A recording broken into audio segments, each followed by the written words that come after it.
আমরা কালকে চলে গেছিলাম মনসা পুজোতে।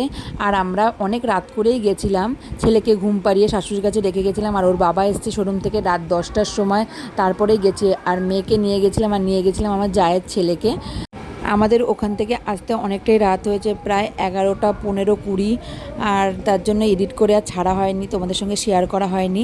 আর আমরা একটু ফল প্রসাদ নিয়ে নিয়েছি। আর এত গরম কালকে পড়েছে, মানে কি বলবো, ঘেমে তো স্নান করে গেছি একবারে। ঠাকুরের সামনে বড় একটা স্ট্যান্ড ফ্যান লাগানো ছিল, সেখানে একটু হাওয়া খেয়ে নিলাম তিনজনে মিলে। ওর বাবাকে আমি দেখতেই পাচ্ছিলাম না, বন্ধু বান্ধবের সঙ্গে গল্প করছিল। আর এই দাদার বাড়িরই পুজো ছিল। আর আমরা চলে গেছি খাওয়ার প্যান্ডেলে। এবার আমরা প্রসাদ নিয়ে নেব। আর অনেক লেট হয়ে গেছে, কেননা বাড়িতে ছেলে একা রেখে গেছিলাম, তাই আমরা বসে পড়েছি প্রসাদ নিতে। আর প্রসাদে ছিল পোলাও, তারপর দিয়েছিল আলুর দম, তারপর দিয়েছিল ধোকার ডালনা, চাটনি, পাঁপড়, পায়েস। আর প্রসাদের গন্ধ আর স্বাদ হয় সম্পূর্ণ আলাদা, একদম অমৃত মনে হয়।